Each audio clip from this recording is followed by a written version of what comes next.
onto and they admire strength. And we do everything we can to break boys down. We suppress their natural drives and their instincts. We put them on medication and so on. And we refuse to realize the potential in the ranks of young men. And can you imagine all that energy, all that drive and creativity directed in one place? That's a very powerful and scary thing to contemplate. So we demonize it. And this breaking down of the male spirit, it only gets more solidified in men as they age. And the barriers, they get harder to traverse. I mean, if men are actively engaged and are supported, they will open up. And it doesn't come out in one go, because males, they don't communicate like women. Males open up in increments, and they relate emotion to their physical self and their experiences. Many people, they're intimidated or scared to broach the subject with young men. But that's the stage where males respond the best. And all it takes is someone showing they care and that they're willing to engage and stick around. And you can unravel a lifetime of hurt. Now, older males, they're more difficult. They close off, they shut down, they suffer in silence, as they know they'll be perceived as weak. And this is the key to social control over men. You make a man internalize the message that he's weak, that he's nothing, and you make him believe that message, then he's very easily malleable. Now, the war against males is primarily an internal war, and a man's primary enemy will always be himself. Or he lashes out. Now, male self-esteem and identity, they're based on social constructs and stereotypes. And it's drilled into men. It's forced on them. The majority of men have no concept of their own identity outside of the expectations that society lays on them. That's true. And when a boy or a man fails, or if he's rejected, it's literally crushing this identity construct. Yes. How many blows can a man take like that? Not too many. And men suffer through a lifetime of this. Yes, we do. And men are by far the more sensitive sex. They always have been. Yes. Now, the greatest romantics and poets have been men. True. And, now, unfortunately, men are also the biggest idealists. No. My experience will be different. No, my girl and I, we're fine. No, it won't happen to me. What we have is different. It's special.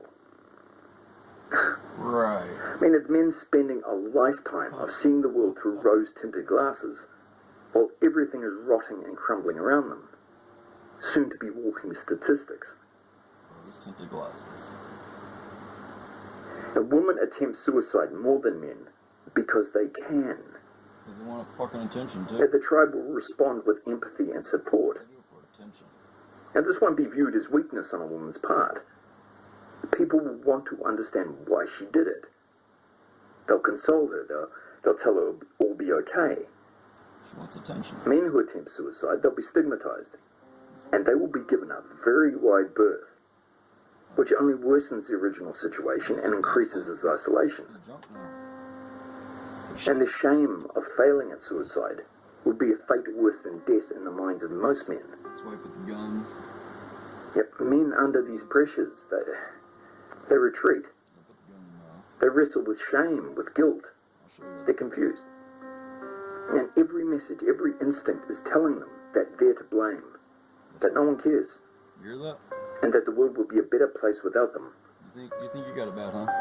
And in a world of indifference to male suffering, where most men are ignored, Yep. except when they're being blamed or shamed or exploited for their resources, We're dummies. this reasoning is very understandable. We're builders. We're dummies. I mean, we attribute blame to a male suicide victim far more readily and far more harshly than to a female. Yeah. It's just easier to see that male as weak or as a coward than actually acknowledge his vulnerability. I've never known And even in death, you are a utility and you are blamed. I've never known a man to drive a woman to killing herself, you know, or she does Digs and digs and digs where she finally says, "Oh, done." I just never heard of that. It happens, I'm sure. Aimed. And no further introspection is taken or needed, as the villain is lying 6 feet under. You hear at funerals of men who killed themselves. Oh, no. He wasn't well. No, he was troubled. No. Nobody knew. Oh, he drank a lot, but I never would have guessed. It just shows you don't really know someone. You don't? And no further reasoning is delved into. How can a man ask for help if he can't articulate what he's needing? I can't speak Japanese. I'm learning the language and I appreciate the culture, but I can't engage fully or understand comprehensively as of yet. And that's the experience for many men when it comes to articulating their emotions. And that was my experience when I was younger.